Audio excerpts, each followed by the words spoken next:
All right. Well, good evening, everyone. My name is Teigha VanHester, and I'm an assistant professor of race, gender, and sexuality studies at Butler University. And it is my distinct honor to welcome you to the inaugural RGSS Feminist Night School entitled Feminisms at the Border, History, Solidarity, and Palestine. The RGSS Feminist Night School is committed to mobilizing social justice work, literacies, and activism beyond the university. As RGSS scholar activists, we strive to amplify work being done to achieve liberation, sovereignty, and justice. We believe in education, community, solidarity, and resistance, all of which are essential in our pursuits for freedom. We believe that healing, truth, and joy serve as our guiding frameworks, and we believe in the power of hope and humanity as prevailing over hatred and harm. Butler's Race, Gender, and Sexuality Studies is an interdisciplinary program housing both a major and minor, and is founded on the premise that gender, sexuality, class, race, and other markers of difference are historical and intersectioning constructs affecting all people. The program has over 30 faculty affiliates and offers students a unique opportunity to question and challenge power structures that perpetrate privilege and inequity, providing a formalized setting for students to interrogate identity and agency locally and globally and across time and space. No work in RGSS is done in isolation, and for this Feminist Night School, I'd like to articulate that it would not be possible without the fierce solidarity of my comrades, Dr. Mira Asaf Kafantaris and Dr. Charlene Fletcher. Dr. Fletcher and Dr. Asaf Kafantaris, as well as myself, had our first meeting regarding this night school on October 28th, 2023. It would not have been possible without the resistance and resilience of these amazing scholar activists. As junior faculty, we would not have been able to host this night school without the fearless commitment and unwavering support of the following people. First, we would like to thank Dr. Terry Carney for her guidance as the RGSS program chair, as well as the support of the RGSS steering committee. We are grateful for the advocacy of academic freedom by Dean Jay Howard and Associate Dean Elise Edwards. And this series would not have been possible without the incomparable coordination of Mary Beth Peretta. Thank you for all that you do. And finally, the host of this night school would like to dedicate its inception and inaugural series to Dr. Terry Jett, whose mentorship, guidance, and care has created this space for us. Tonight's webinar will contain about 45 to 60 minutes of content, and we are committed to having at least 15 minutes for audience Q&A at the end. Please feel free to utilize the Q&A functionality for any questions that arise regarding your tech or that this conversation incites within you. We ask that you wait until the conclusion of the presentation to submit content-related questions for this evening's moderator as well as guest speaker. If you are unable to stay, no worries. Following the night school, we will send out the recordings of each night along with resources that are discussed, other upcoming RGSS events, and an optional survey to complete regarding your experience with the night school. And so I would like to, today we're talking about transnational feminism and how to engage in community building and solidarity work on a local level when we're dealing with global issues.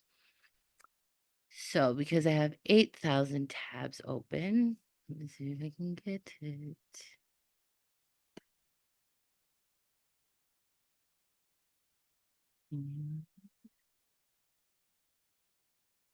All right. So this is just a brief introduction, really no more than 10-ish minutes. I will be sure to include resources and some of the key foundational texts when talking about transnational feminism with the follow-up email for tonight. But let's begin with thinking about the key tenets of transnational feminism. So lots of feminisms have a adjective that is used to provide qualitative context for what is at the core of that feminist work. And at the core of transnational feminism, we're looking at decolonization, notions of borderlands, world traveling, homemaking, coalition building, and solidarity work. So we'll go through each of these a little bit with some of the key figures. And to begin, all we have right now is a map of the world. You can use your mind's eye to create one, or use the one that is provided. And it's a really interesting exercise to sit and think about how nations are divided, how countries are sectioned off and determined. It is all a vestibule of colonization and colonial power. So it's determined by ethnicity, invaders, settler colonialism, imperialism, all of these types of things. If we take away those lines, a lot of the people on either side of the lines that are used to map our world share a lot of similarities. If we look at the following maps that are based on ethnicity, there's mapping that's done based on religion, and they transcend the national boundaries that are put forth to us by political entities and such. So, transnational feminism kind of works to take away those lines, to see community and the world not based on arbitrary divisions and borders, but as a collective of people who have shared experiences, needs, pursuits of equity that are often forgotten because of the arbitrary markings and different political systems which govern those nations. Next, a key point of transnational feminism is borderlands, a notion brought forth by Gloria Anzaldúa, a renowned Chicana feminist scholar. She uses this to discuss the US-Mexico border and those who live on both sides. Being within the borderlands is like a internalized unease. You are a member of a dominant or maybe a prestigious group, but you also identify with a third world nation or an oppressed population. And so being able to be both and or in the in between is a real key part of transnational feminisms. This quote comes from one of her books. I'll just read the second paragraph. Borders are set up to define the places that are safe and unsafe, to distinguish us from them. A border is a dividing line, a narrow strip along a steep edge. A borderland is vague and undetermined space created by the emotional residue of an unnatural boundary. It is in a constant state of transition. The that prohibits and forbids or forbidden are its inhabitants. So we can't really stay in the borderlands. But when we do, we are able to connect to a lot more people. We're able to utilize our unease and uncertainty in ways that can build community through the inability to occupy maybe a native space or to occupy a colonized space. Most people are kind of within these borderlands and using that visceral experience of unease to amplify the arbitrary nature of what these borders do, but how they have real lived impacts on the people that they are used to ostracize. Next is world traveling, which is a concept brought about by Maria Lugones. Those of us who are world travelers have the distinct experience of being different in the worlds and of having the capacity to remember other worlds and ourselves within them. The shift from being one person to being a different person is called traveling. So transnational feminism looks at, most common context, as well as how our positionality, how our intersectional identities impact the work that we are able to do in solidarity, how we're able to understand pursuits for equity and justice within the Middle East or Pan-African movements or US movements. Everybody's, short list of priorities is going to be different. But if we occupy a commitment to traveling between worlds and understanding how structures of power and privilege necessitate the needs for, maybe third world women to be in pursuit of water rights or reproductive justice more so than equity and wage, the end of wage discrimination, access to voting, which are key tenets of Western based feminisms.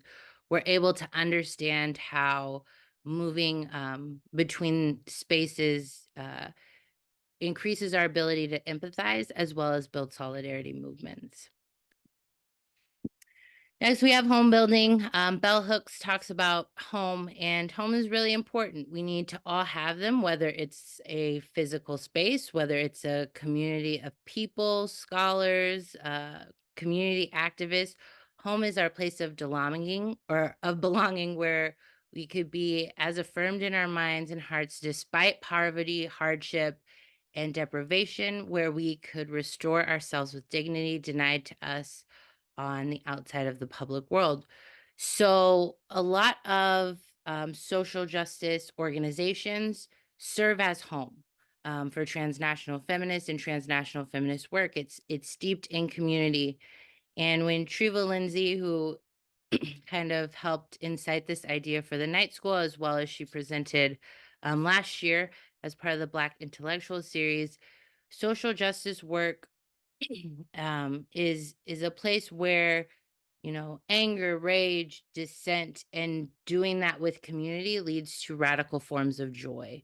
So we'll see people who are protesting and laughing and dancing in the streets because that is home, because being able to express the injustices that people face is a real important part of authentic existence as well as liberation efforts.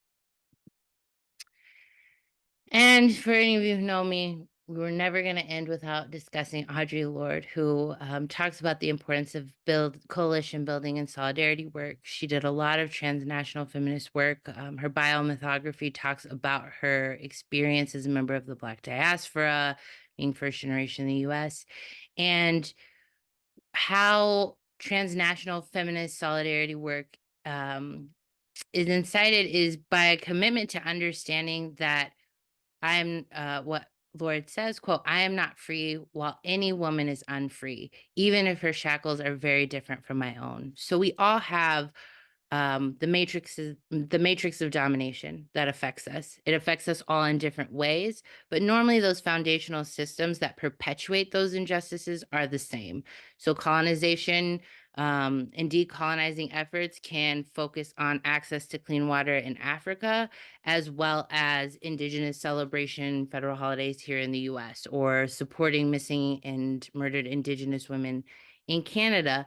All of these structures impact women in their pursuit of liberation. I think at the heart of transnational feminism, as well as Black feminist thought or queer trans feminisms, is that instead of looking at it from a position of pursuit of equity, really what is central to transnational feminist efforts, as well as women of color, other women of color feminisms, is the pursuit of liberation, the notion of we are pursuing the opportunity to live free and full lives that is defined on an individual subjective level.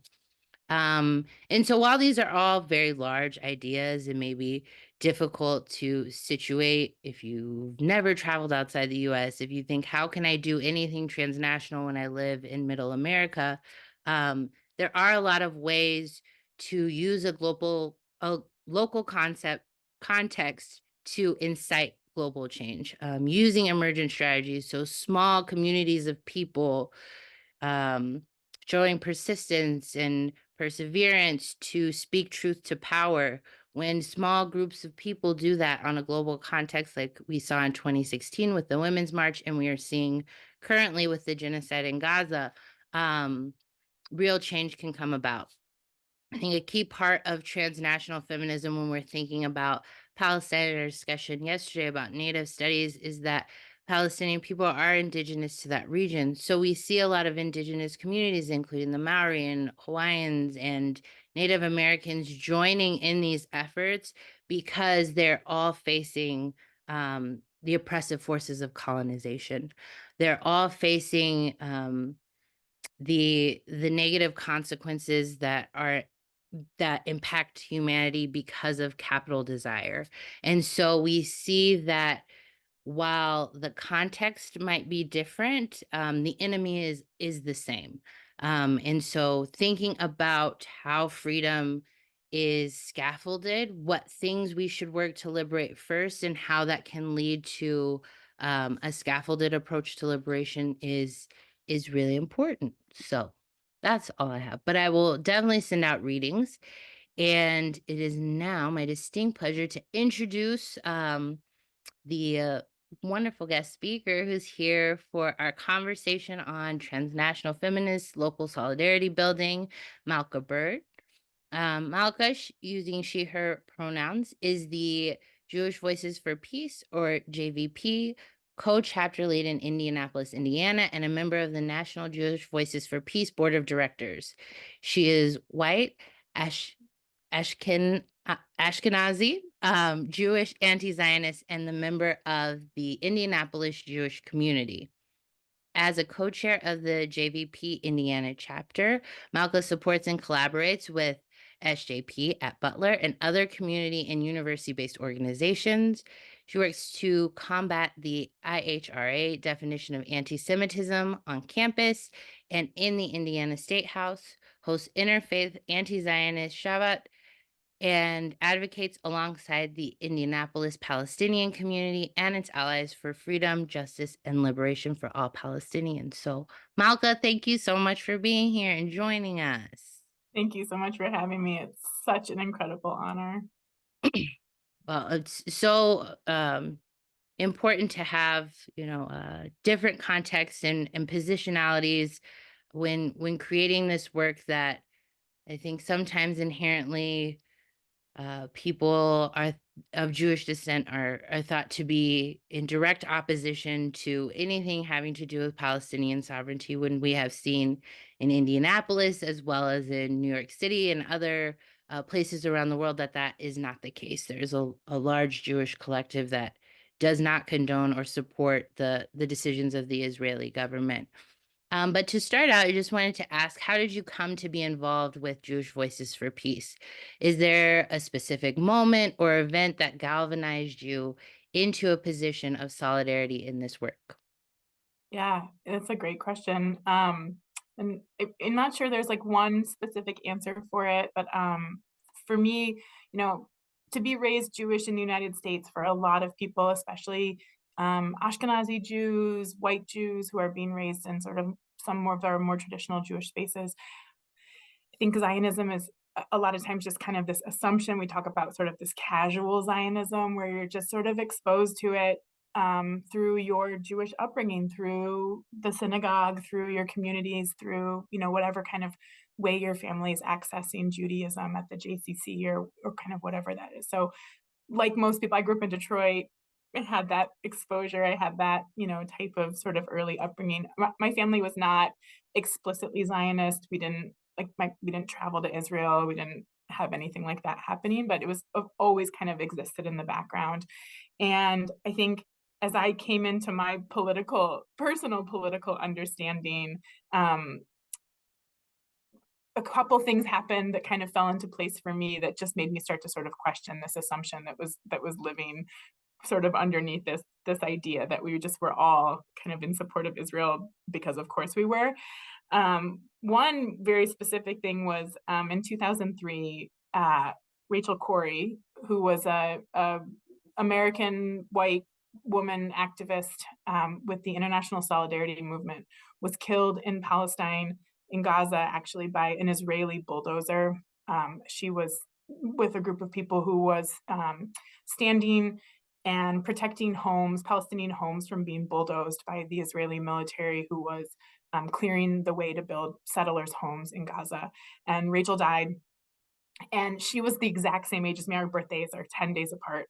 And it was this like moment for me where a lot of people I knew who shared politics with me in every other way, but not necessarily on Israel in a way that I hadn't really thought about, were devastated by the loss of Rachel, as so much of the Palestinian community and the US community was. And it was this like question where all of a sudden this like crack in the narrative popped up for me in that moment of like, all these people I shared these political views with, all these people who I feel so aligned with in every way, feel like they're like wait, they're on the Palestinian side of this. They're on the Gazan side. They're on Rachel Corrie's side.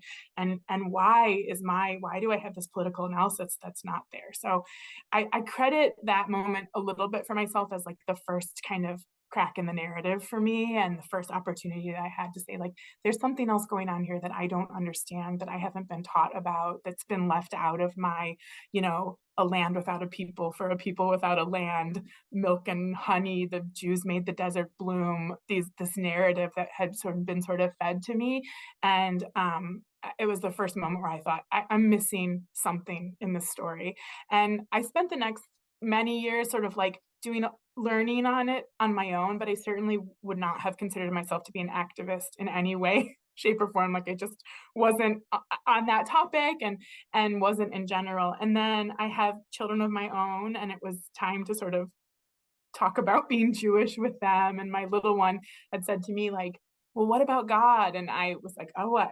I don't really know that much about it, but let's go to the synagogue and see what they know, because like maybe they know more about it than I do. And we walked in, and on the main bima, which is like the front of the sanctuary, they had an American flag and an Israeli flag just right there up at the front. And it was so shocking to see, I think partly because I just hadn't been really, but it really like caught me off guard. And I turned to her, she was like maybe 4 at the time, and I said, oh, actually, I'm not sure they know that much about God. Like, we should leave. And we left. And I think it was sort of in that moment where I realized, like, I'm gonna have to create something. If I want to raise a Jewish family, which I do, I'm gonna have to do some seeking to find something that's not here. And also, it's not enough to just like know in my heart and in my own personal life that this isn't right. This is so pervasive amongst Judaism and so damaging that as a Jewish person, like, not only is it okay for me to speak up on this, I'm actually like probably required to speak out vocally about this. And so that was kind of a long story, but that was the winding road. So that's what really brought me to JVP, to Jewish Voice for Peace. I found it as a national organization. I found our local chapter, and it coincided actually pretty close with the 2014 assault on Gaza. And so it was a time that it just really naturally like made a lot of sense for me to get involved and figure out what it meant to kind of move from a passive supporter to a more active supporter of that. For sure. I think every road to finding your passion and your cause and your people is so individual, and important, and really transformational. So thank you for sharing, and making sure that you don't perpetuate, Zionist narratives with your children, ending those curses. I think for a lot of women of color, feminist work or social justice work, that's what we're charged to do. Like, point out this revisionist history and provide counter narratives for what's actually going on. So, kind of in the same vein, I'm going to jump. Are there any kind of foundational understandings of Israel and Palestinian legacies on violence, incarceration, or confinement, uh, colonialism, that you think are important for someone to know, if they're like only, yes, connection to this conflict is post October 7th? So, yeah, just starting there. Yeah, yeah, it's a great question. I mean, I can't. The amount of young people that have been coming to JVP, that have been coming to our organization or to other organizations like in Indianapolis, but also nationally, is the most. I mean, the reason why it's happening is so hard and so tragic, and I think everybody is just carrying this like. I mean, I'm sure I know all you are, like, just this weight on our chest all the time about what is happening in Gaza right now.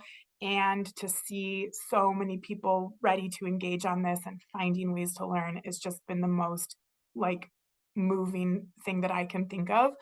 I think, the world woke up on October 7th, and it was a different world on that day.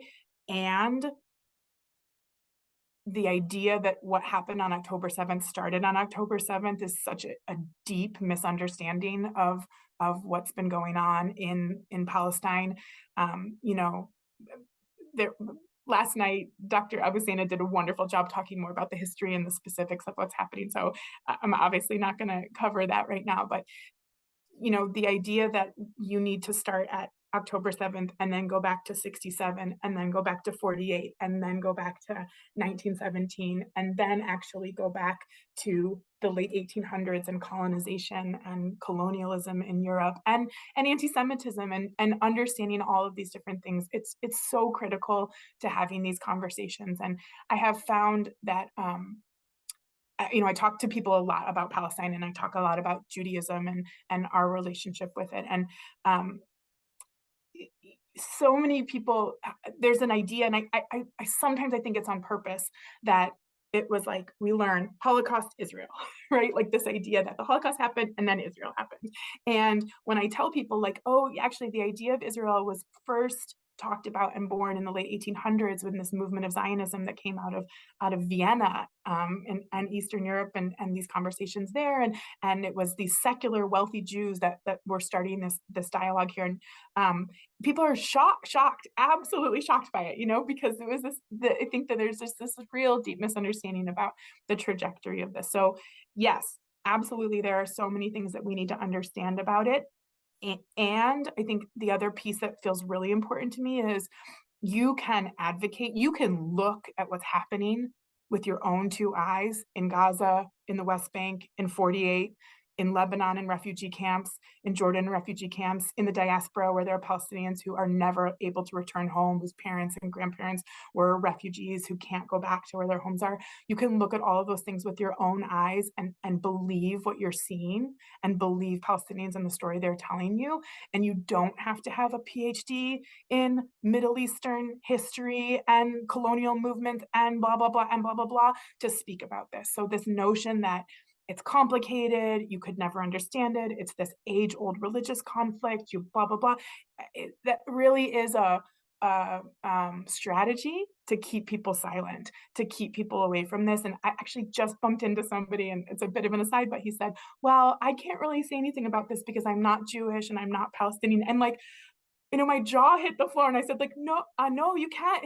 You can say whatever you want about it. You know, like this is an active genocide and it's been a genocide before October 7th. It was a slower genocide, but now we're looking at a fast genocide and all of us have a stake in that. All of us who care about justice and just human beings in the world, this is something we have to speak up on. So I think, yes, there's a lot to learn and a lot that there's so much to engage on this. And also trust yourself, trust your eyes, trust Palestinians, believe them when they tell you that this is what's happening to them, that they are being ethnically cleansed and have been since before 1948. Man, I think I remember contacting Dr. Asaf Kafan Taras the day that they had cut off the internet and like electricity, and I was like, we can no more. Like if they can no longer communicate and scream out from where they are, it is our job as people who are committed to social justice and liberation work to pick up this charge for them. And I think it's important for a lot of students to know, or people who are interested in activism, to understand that it's not always the oppressed population's job to teach about the oppression that takes place. Yes, there is something great in lived experience, and you can amplify that work. But it is, if we're committed to communal liberation and humanity, it is all of our work to kind of fight for that in community and understand the impacts of a situation like this that's happening uh, in the Middle East, and how the outcome and consequences of this directly impact or have implications upon current race or ethnic projects that are going on in the US. So I guess in that vein, the next question we have is, with the conflict, we're seeing kind of a conflation of anti-Semitism and what it is, and a lot of people who are speaking out against the Israeli government. And I know that in RGSS, we're very clear that a critique of the Israeli government is not a critique of the Jewish people. Just as a critique of our government officials is not a critique of everyone in America. But we've been seeing this conflation intentionally brought about because of the military behavior and unparalleled violence regarding Palestinian people. Could you provide us with a definition of what anti-Semitism means to you and how you see it being weaponized in the world globally as well as locally? I think for those interested in thinking about this in a local context, we have HB 1037 right now. Or is it 1002. 1002? This Sorry. this year it's 1002. Yeah, no, It got bumped up it did. on the It did. priority list being put forth.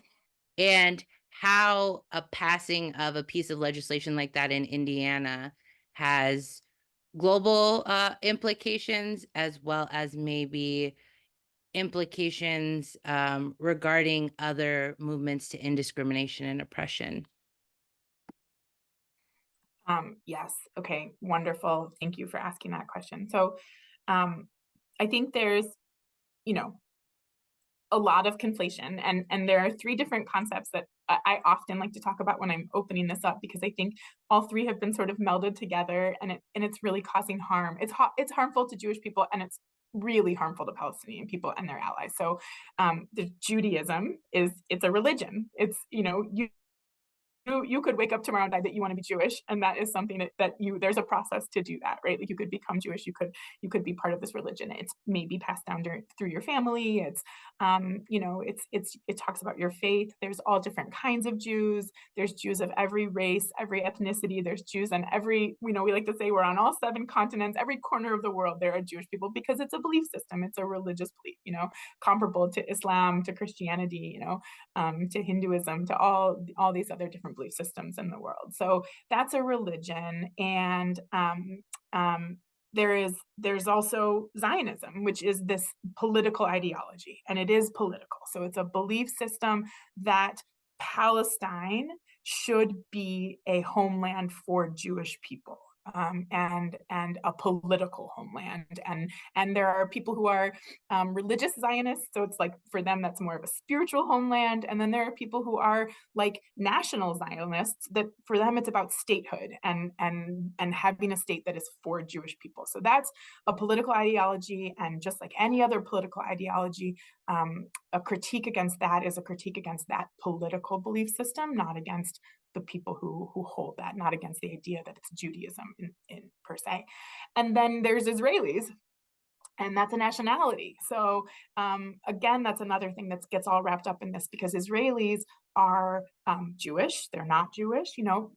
Almost a quarter of Israelis are not Jewish at this point.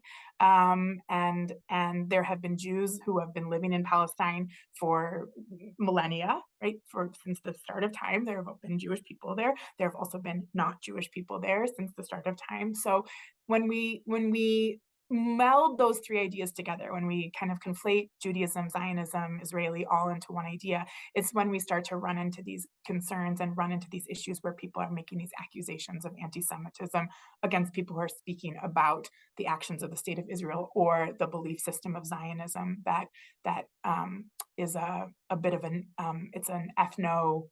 it's an ethno supremacy movement that says that Jews should have more rights than other people in the region. So when we think about anti-Semitism, just like any other form of hate or oppression, what we're talking about is bias or discrimination or acts of hate against Jewish people because they are Jewish.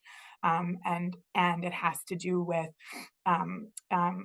you know, in Europe, in Europe in the pre-Holocaust times, there was a movement to racialize Jews in a way to discriminate against them in order to discriminate them, right? Like Hitler's part of his movement was race science around Jewish people. That was something that was happening. And that was the birth of anti-Semitism in some ways. I mean, anti-Semitism was prevalent long before that, but in this sort of modern anti-Semitism that we know of was through this racialization of Jews in Eastern Europe and Western Europe. And so we see lots of examples of anti-Semitism here in the United States, like the synagogue desecration, desecration of cemeteries, swastikas. In the past recent years, we've seen Nazis marching in the street saying things like "Jews will not replace us," and usually this is coming from white nationalist movements, right? They're tied together. So, for example, the Pittsburgh shooter at the Tree of Life Synagogue was there because he thought that that group of Jews in that synagogue were supporting refugee movements that were helping Muslims cross the southern border from Mexico. So there was this idea that this group that the synagogue was donating to was helping bring Muslims into our country along the southern border. So it's very tied together in other forms of hate and bias against groups that are marginalized or minoritized. So that's absolutely a very real thing. It's something that we see. There's on the rise in Europe. I would say it's probably on the rise here in the United States. Unfortunately, what's happening now is that people are conflating, and for some people, I cannot like blame this because so many Jewish people are raised with this idea that to be Jewish means to be a Zionist, that Israel is so foundational to who we are as Jews. And so when they hear something anti-Israeli or hear a critique of Israel or hear commentary about what Israelis are doing to the Palestinian people, does feel personal. It feels like it's coming after your Judaism, but that's not that's not on Palestinians. Like that's not on the supporters of Palestine. That's on us as Jews to start to distangle and untangle those ideas and say, hey, Judaism is not Zionism, and there is no Judaism existed long before Zionism, and it's going to exist long after Zionism. We know that empires fall, and Zionism is not going to be here. We cannot oppress a people indefinitely. That we know that that's not going to happen, and so we know that we have to reclaim this movement, reclaim this religion, and get back to the roots of it, which is justice, tzedek. You know, all human lives are precious. That we choose human life above all else. That those are the foundational Jewish concepts, and that is so oppositional to Zionism that the two are going to have a hard time coexisting eventually. And then House Bill 1002, if you want me to, sorry, I didn't answer that part. So not only are we conflating Judaism with Zionism in spaces and accusing people of anti-Semitism in order to silence speech and criticism of Israel, we're now trying to officially do this. And so here in the Indiana State House, they're trying to pass a bill that would define anti-Semitism, and it uses a definition of anti-Semitism that you would think, just saying a hatred or bias against Jews because they're Jews would be enough. But the purpose of this bill is not to actually protect Jewish people, it's to protect Israel and to suppress free speech on Israel. So it uses something called the IHRA definition of anti-Semitism, which was a working definition that was never intended for this purpose. And it has 11 examples. They call them the 11 contemporary examples that are included in there. And 7 of the 11 examples have nothing to do with being Jewish and have to do with Israel itself, the state that names the state of Israel. So what the state of Indiana is trying to do is codify into law that anti-Semitism is criticism of the state of Israel. So if on Butler's campus or at IU or on any of our college campuses or K-12 education, if someone were to invite a speaker or to say, talk about Israeli apartheid, or say that the foundations of the state of Israel, where 750,000 Palestinians were forced off the land just because of their race and ethnicity, if you said that that is a racist endeavor, you would officially, by the state law in Indiana, be engaging in anti-Semitism and then face the consequences that could be associated with that. So it seems like, oh, no big deal, define anti-Semitism, but we're all playing this forward.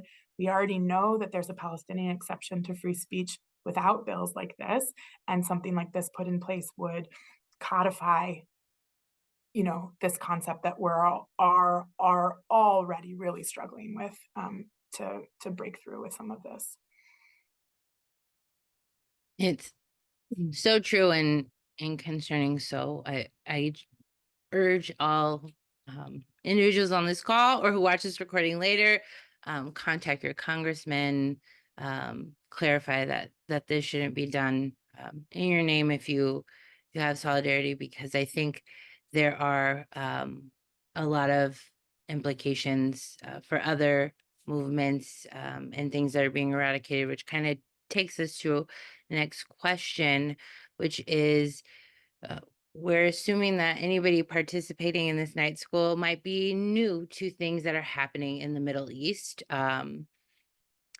but is committed to social justice work or interested in social justice work.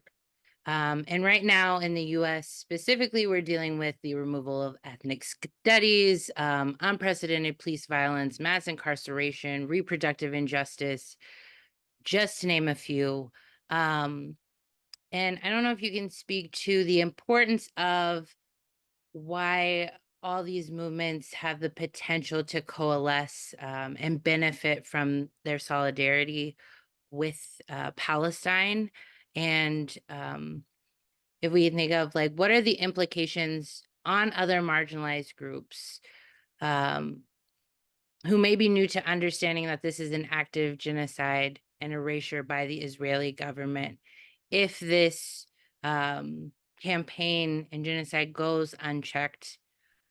what what are some of the disastrous maybe implications, or what kind of precedent does this set for other movements that people might be a part of? Yeah.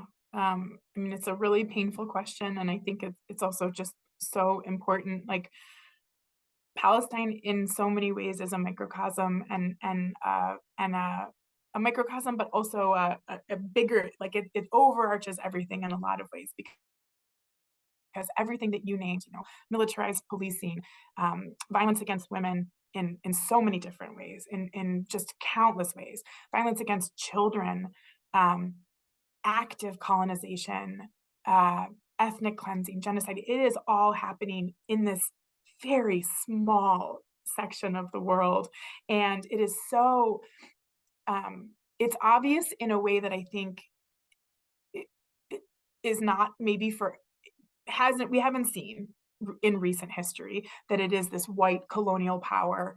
It is white European Jews who came and were original colonizers there, funded by the US, funded by Canada, Great Britain, these other, colonizing nations, imperialist nations, who are founded in white supremacy, spreading the ideals of white supremacy through this idea of like Westernism, and in Palestine, the tellus, the microscope, whatever, the Orientalism on top of it all, right? That layers in Islamophobia, that layers in anti-Arab racism into this conversation is so deeply profound. So, we and this is probably, well, obviously we don't have time to go into this, but the idea of pink washing that's happening, where Israel portrays itself as this, queer LGBTQ place of freedom. And we know that life for queer Palestinians is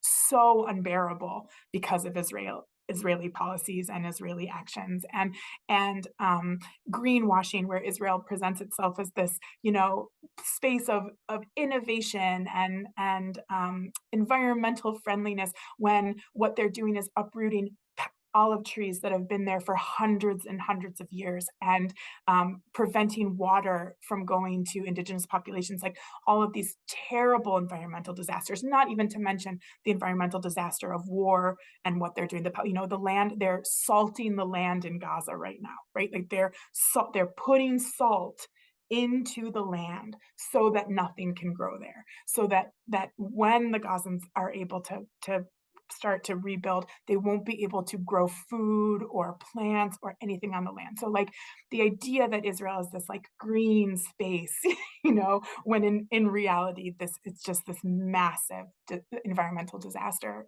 for the people who are there and for the land.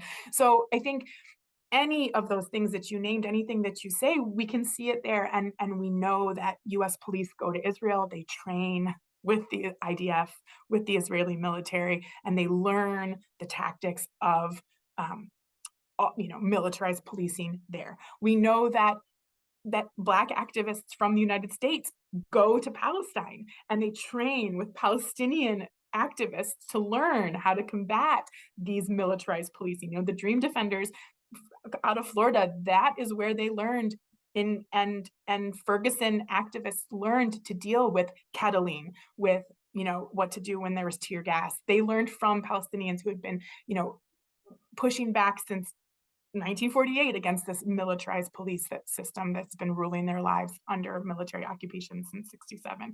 So there's such an intense and profound relationship between all of these different movements, between these justice movements. And then I think, you know, Palestinians are recording and documenting their own genocide for us all to see, and they're doing it in English, right? Like when these reporters, when Motaz and Bisan are speaking to us, they're speaking to us in English because we're the audience, right? It's our money, it's our bombs, it's our weapons, it's our tax dollars, it's our unconditional support from our politicians.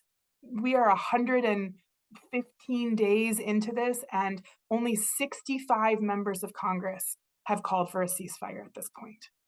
And we started at 13, right? So for a lot of us, 65 feels like a lot, but that's out of hundreds of people. That's out of the entire House of Representatives and the Senate. And so, you know, when Palestinians are saying, hey, this impacts you and this is caused by you, like they're talking, when they say you, they mean like me, you know, us right here. So it is deeply, deeply connected to all of our justice movements and to what we're doing here, and to unwinding colonialism and the harms of it everywhere. And thank you for such a thoughtful answer. And I think it just kind of goes to show how capitalist kind of ideology, as well as democratic colonization campaigns, are really working to make sure that we don't have access to these narratives, make it very difficult for us to find that these connections and coalitions are already there. Like, it's not like we're starting something new. These movements have been working together for years, and I think it's really important to kind of think about how whatever kind of social justice school you ascribe to has worked with Palestine, because it is an experimental place. I often feel that, you know, if this does not go in the way of transformational justice and liberation, that this just kind of gives a green light to squalling any other type of organization for liberation, justice, reparations, and things like that. If this ends up being invisibilized or forgotten by the global public, and so it's really our job to hold these spaces accountable. And I appreciate your insight. I know that this is it's a hard thing to watch, but we have to look. And as soon as we look away, you know, they up the ante and up the violence. So I was wondering if you could look back on your experience as a community-based scholar activist. How do you find you're able to sustain your engagement and the work? How do you balance all of the adult responsibilities, as well as show up for injustice actively, in a way that doesn't lead to burnout? I think a lot of times we are conditioned to approach our activism with the same veracity that we do grind culture, and the idea that the American dream is steeped in capitalism and we're only bodies of labor. Um, but I think some of the movements that we've seen sustain themselves are really steeped in self-love and making sure we heal and finding sites of joy. So if you could share with us how you sustain your engagement and work, especially at a time that is so devastating. Yeah, it's a great question. I think um, community, like you said it in the question, which is that we cannot do this in isolation. It is in community with each other, and it is as part of multiracial, multi-faith, multi-ethnic communities that we can sustain this. And we talk in JVP a lot about leaderful movements, right? So that we have activists and we have organizers, and everybody has the potential to be some kind of leader and to pull in. And we're not looking for, that one charismatic person to tell us all what to do. It's like this idea that we have diversity of tactics. We have all of us bring something to this. All of us have something to offer here. And we all have spaces where we can organize and lead and take actions. And sometimes they feel really, really small. And maybe that's the one that like gets us to the next day or gets us to the day after that, So I think there's something about finding that balance between that perseverance and that steadfastness, and you can't do it alone. So you build trust, you build a group of people, you build a community of trusted, beloved community that shows up for each other in a non-transactional way, like in a deeply rooted and deeply connected way. And I will say, like, this is just a shout out to my SJP Butler, like, I have learned so much about organizing from them, because I think this true deep solidarity of being a group that is in solidarity with Palestine, that is a group that is predominantly, Muslim or brown students, Arabs, different students on a predominantly white institution's campus, the types of solidarity that I have seen those students show with each other and the ways that they show up for each other is one of the most moving and inspirational, and I think actually like instructional things that I have seen for us. So Butler is doing it, and those students are doing it in this like microcosm in a smaller way that is, I think, spreading out into the city. And I remind them all the time, like, you are the leaders, you are the voice that this whole entire city is listening to when it comes to Palestine, when it comes to these issues, and your integrity that you do this work with guides all of us on how to do this work and how to do it with integrity. So I think there's joy in that community. There's joy and love in being there for each other when it doesn't go our way. I'll tell like a really small story about it, but we had a House Bill 1002. We were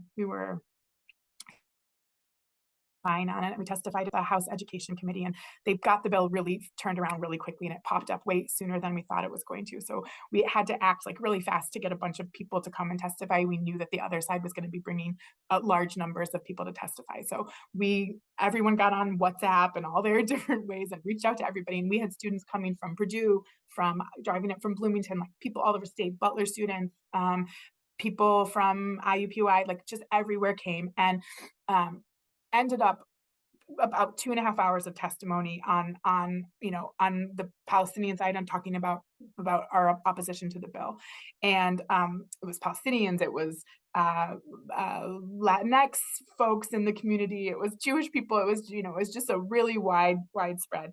And after the testimony, they voted, and we lost the vote 12-0.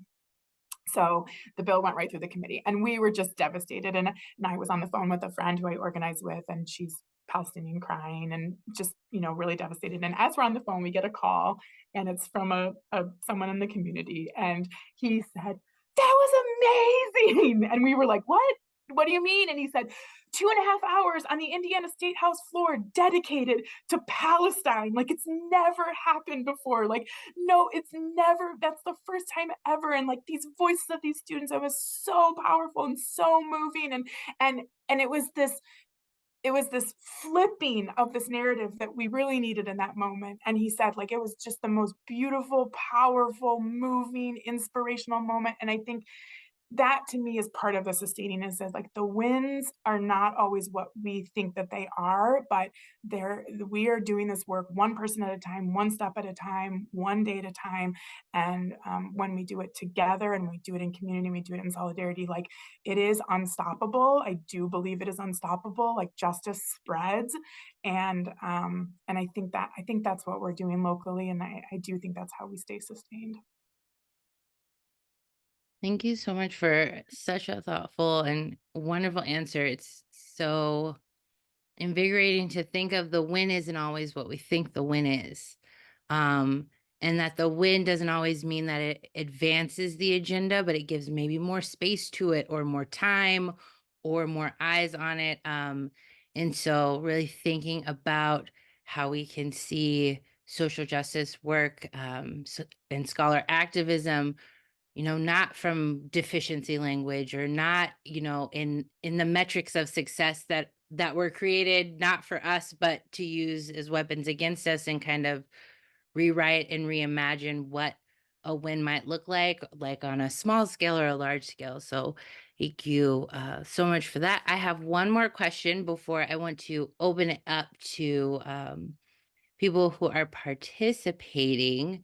Um, and Dr. Fletcher will kind of give us our notes for facilitation after this question, but we really, I think it was important in kind of formulating these questions to think about Gen Z. Butler, SJP, I see them when I go to protest. I see them when I'm at panels trying to increase numbers. They are out and about everywhere thick, and it is a really inspiring thing. And I really hope that we can continue within RGSS as well as the DC to cultivate this agency and these young people to be like, we are here as grown folk to support you and protect you and fund you and deal with all the logistics of what you need in this world that you live in. And so I think at different phases of life, activism looks a little bit different. But Gen Z is much more no nonsense, very fluid, radical group of people, very engaged, more so than we've seen in a long time. It's done in a different way, but they are doing it. And in RGSS classes, amongst our majors or anybody interested in social justice work, it's really hard sometimes to know where to start.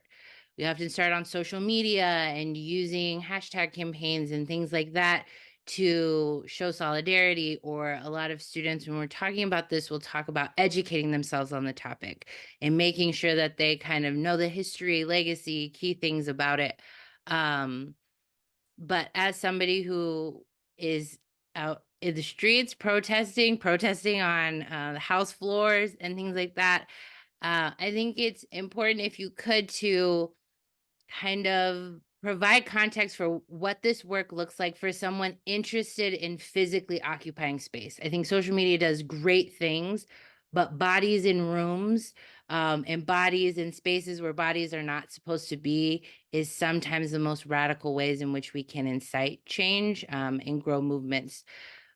But being COVID, post COVID, some transformational years for these young people, or during COVID, what does it look like if we were to show up at a JVP, SJP collab protest or thing, and what can people kind of expect from that experience? Yeah, it's great. I love the question. And, um, you know,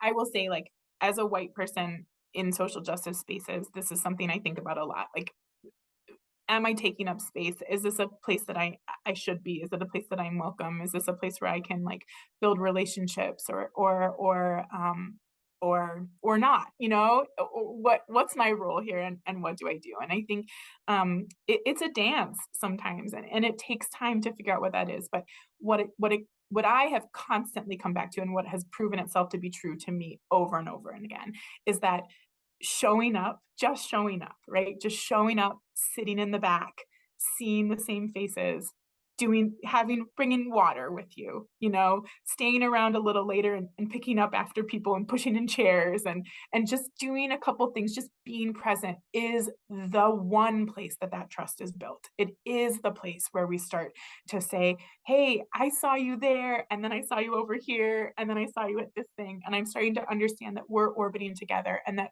maybe that we're sharing some common understanding of the world, or some politics, and that we can start to see what that looks like together. And sometimes you have no idea what to do, right? Like, I've showed up at plenty of things, and I'm like, I don't know what I'm doing here. I don't know what my role is here. Maybe my role is just to, like, sit here and listen to what other people have to say, and what I can learn from them.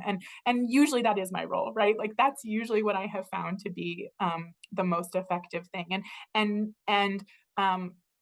the first time I ever was invited to come to the mosque to talk, I was so nervous, like here I am, a Jewish person coming into this space that is not familiar to me, that I don't really know how to navigate this space, and I don't really know if I'm welcome here. And I walk through the door, and I mean the greeting, the warmth, just plates of food being brought over to me, hugs from every single person I saw. And you think just the act of saying, I don't know what I'm doing here exactly, and I don't know what the right thing to do is exactly, but I'm willing to learn. I'm willing to be humble in this moment and to say, hey, how can I show up for you? What is it that you need right now?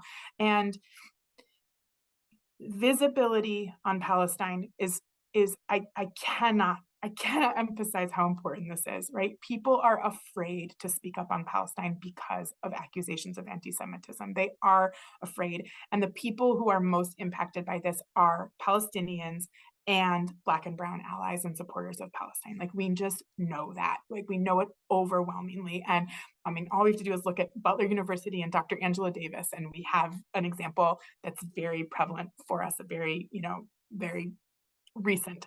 Um, there's countless people who have faced very harsh consequences. And so when we are allies to this movement, especially for Jewish, and if there are Jewish folks on here, like I speak from like the deepest place in my heart to you, the importance of us to show up in this moment to offers a level of safety and protection for other people, because when we're there, when we're in the space, when we're saying the same things, it makes it a lot harder to accuse people of anti-Semitism. It really complicates it. And it allows us to speak into that and say, actually, I'm Jewish. This is not anti-Semitism. I'm in solidarity with this. For other allies, same thing. Like, we bring ourselves, we bring our bodies, we bring our relationships into these spaces. And when we show up, we help to make it safer for other people who are putting themselves at far greater risk for speaking out on these things. So I can't encourage it enough.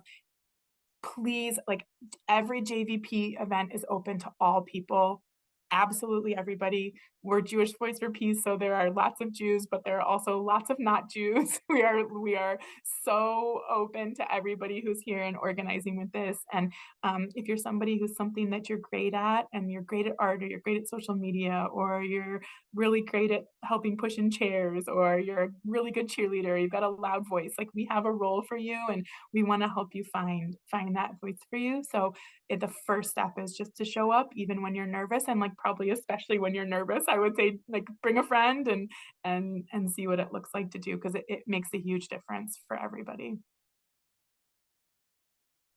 Agreed. Thank you so much. And um, I think it's important to remember these are your people when you go to these events. So you may not know anybody, but you know that everybody is on the same mission as you, which, if you're a Black or brown or a woman, or any sort of otherness, that's a rare and beautiful thing, to find your people, and find people who care about access and equity and liberation and justice.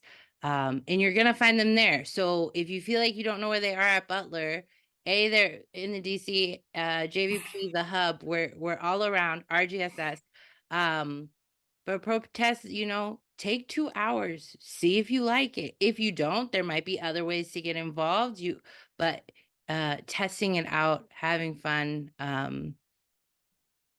getting kind of that return on your investment. You are out in the streets for 2 hours, you're chanting, you're doing a diet on the street.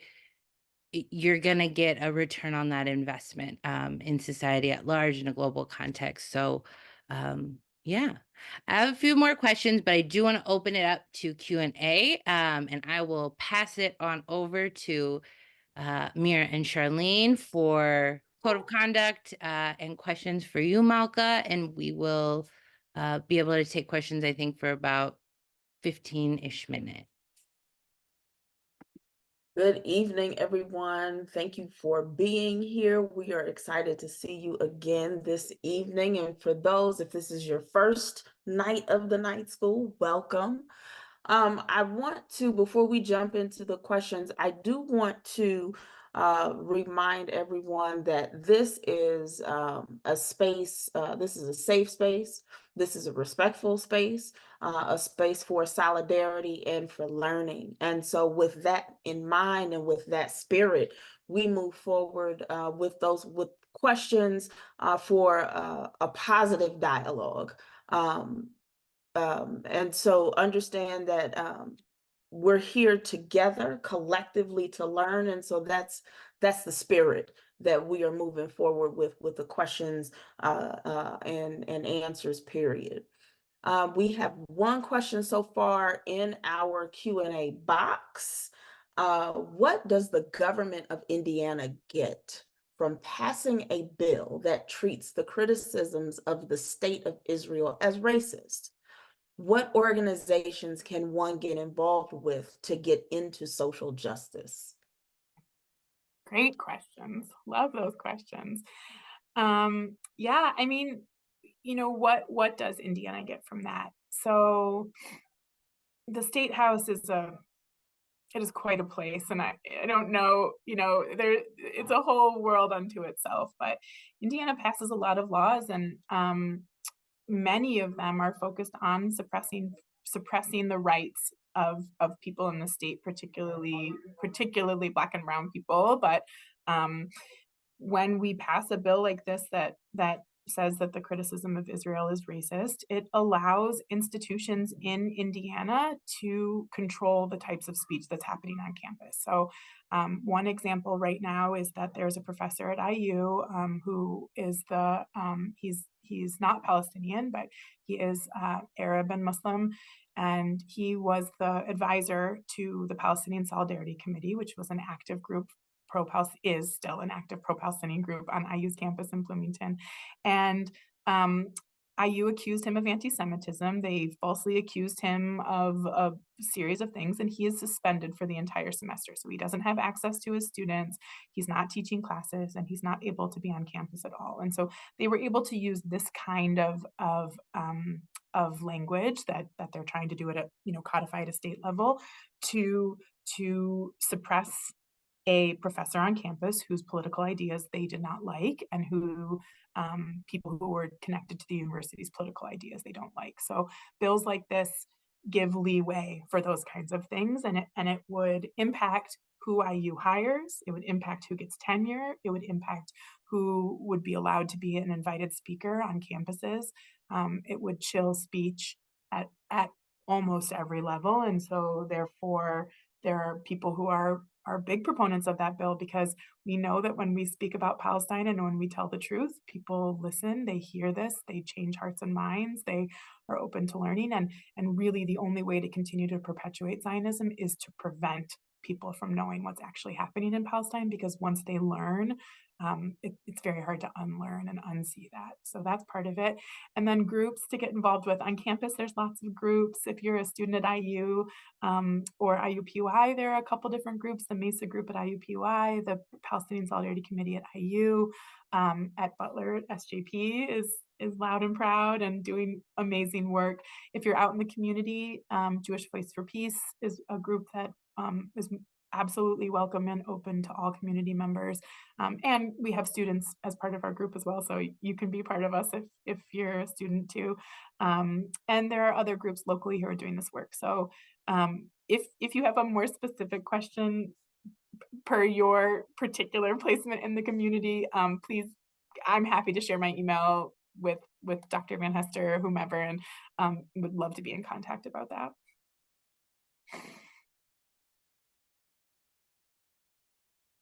Excellent, excellent. Any other questions? I don't have any. I have a question. Yes, Mira. And yeah, everyone really, this is a conversation, and please ask your questions, and this is a space of learning, and don't be shy.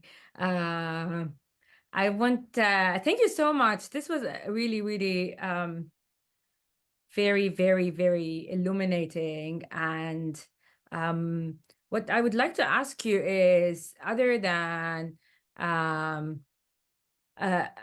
you give us also other organizations that are Jewish but are against the Zionist agenda of colonization? Yeah, so nationally, the kind of the two organizations that are the most visible right now are Jewish Voice for Peace, which is a national organization, and it's on many campuses and all across the country. There's another group called If Not Now. So a lot of the very visible protests and actions that we're seeing, Grand Central Station, shutting down Grand Central Station, shutting down they shut down 8 bridges on Hanukkah across the country. There were 8 different bridges in 8 different cities that were shut down on Hanukkah. That was a Jewish-led action with menorahs. And the Statue of Liberty they had an action at the Statue of Liberty. So there's lots and lots of actions, and most of those are between If Not Now and Jewish Voice for Peace are 2 of those sort of national organizations that have chapters in cities. There's an anti-Zionist synagogue in Chicago. It's the first anti-Zionist synagogue in the country, and it's called Tzedek Chicago. It's a beautiful synagogue, and you can watch their services online, which is what our family does. That's our synagogue, and our rabbi is up in Chicago, and we try to sneak up there when we can, but you can access it that way. So if you're looking for a more religious focus, there's that. There's also something called, if you're in Canada, there's something called International Jewish Voices, IJV, which is the Canadian version of what we do. There's another group called IJAN, which is, I think, anti-Zionist network, International Jewish Anti-Zionist Network. So those are the main organizations, and Jewish Voice for Peace is the fastest growing Jewish organization in the world right now. So young Jews are flocking to this movement and are asking these questions and want more information. So both If Not Now and JVP are both really, really growing as more and more people want to connect in this way. We have another question. As a non-student, are there ways to get engaged with these Butler social justice groups in addition to engaging with non-academic organizations? Great question. Yeah, I mean, my experience with SJP and many of the other social justice groups at Butler is that a lot of the events that they do are open to the community. So like earlier in the fall, they screened the film Israelism on Butler's campus, and that was a community event. Lots of folks came from around the community. They've had lectures in the past on pinkwashing. They've offered like Palestine 101 talks where students share information on Palestine, learn, and that's often been open to the community. I think stuff like this that you all are doing here, this is so incredible and open to the community. So that's my main experience has been that Butler's really has had a very close relationship with social justice movements in Indianapolis, and has invited community members in to engage in that way.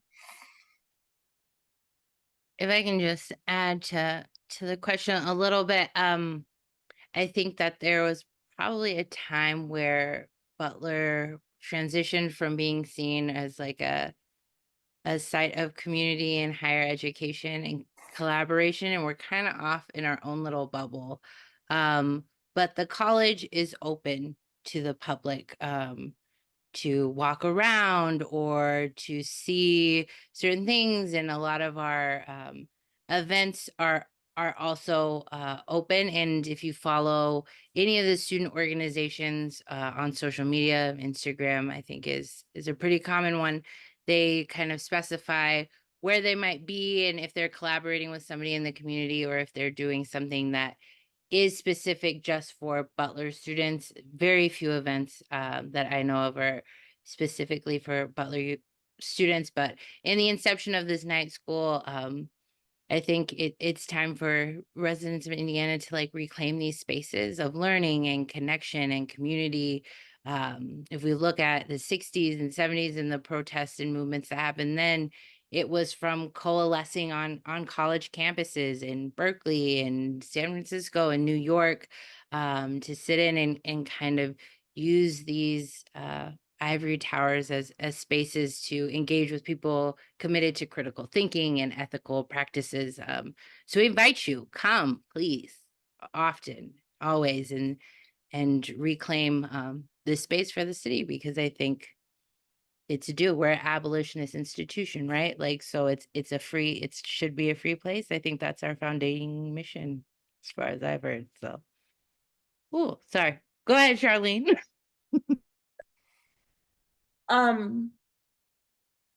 We have, oh, it's moving again. Hold on. Okay, there we go. When new things pop up, the questions move. So forgive me.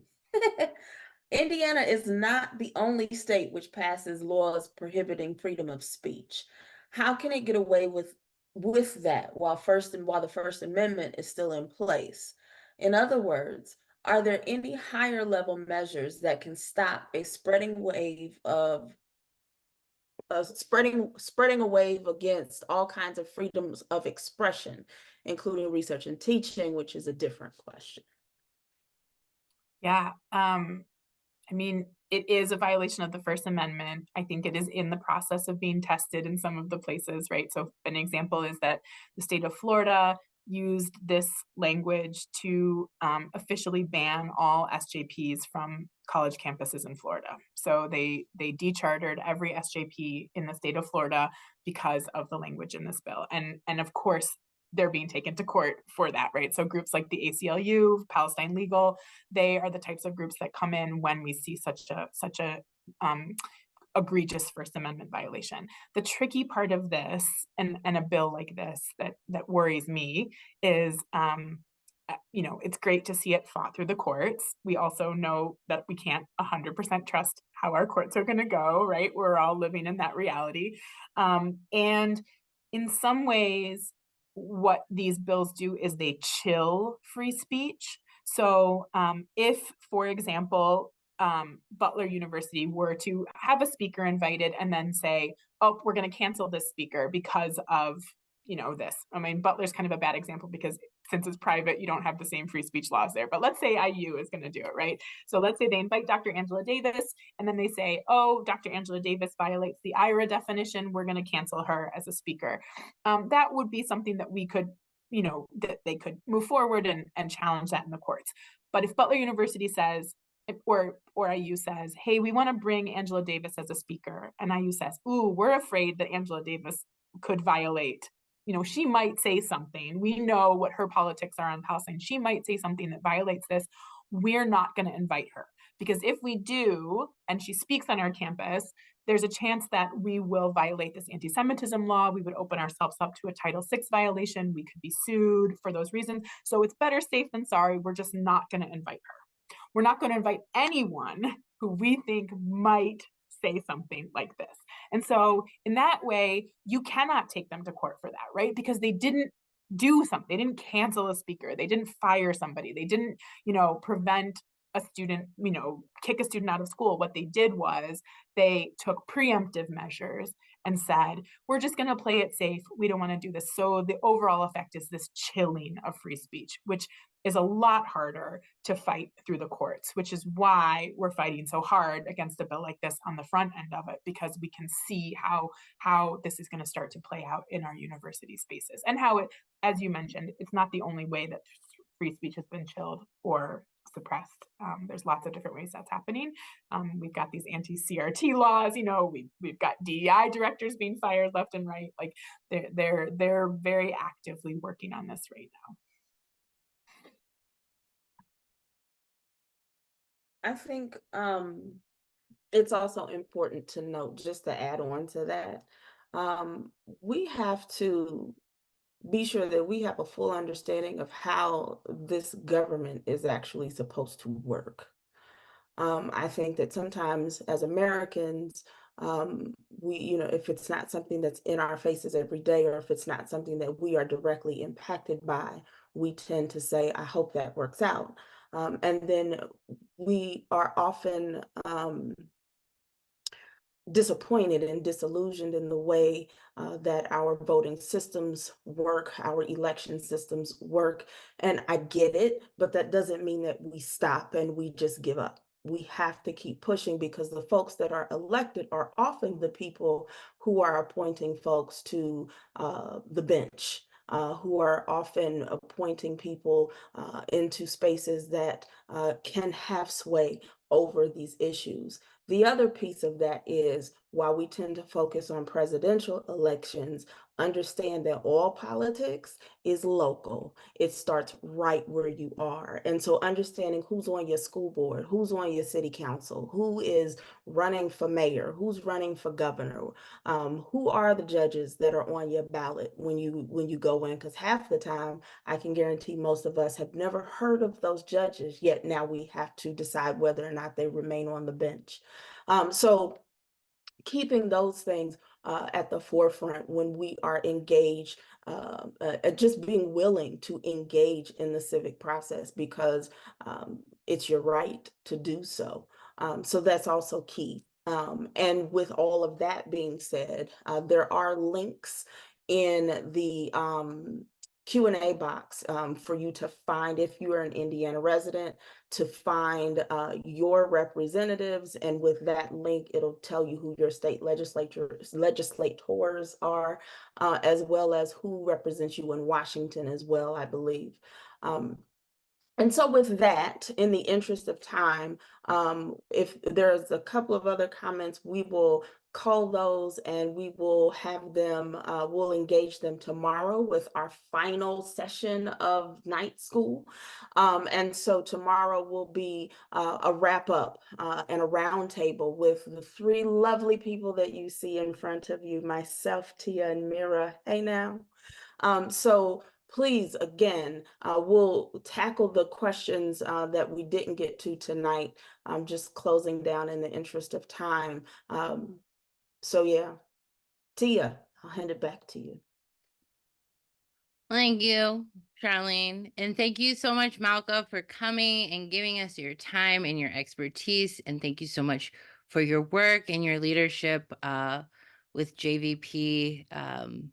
Activism is often thankless from an external point of view, but so fulfilling from an individual. And we look forward to collaborating with you again. And we'll be sure to share any upcoming JVP events for anybody looking to engage and get started. I show up sometimes. Some other people show up sometimes. So you might see a familiar face now that you've met Malkah, myself, Dr. Fletcher, Mira. So yeah, thank you. Have a lovely night, everybody. And we hope to see you tomorrow. Thanks so much. Good night, everybody.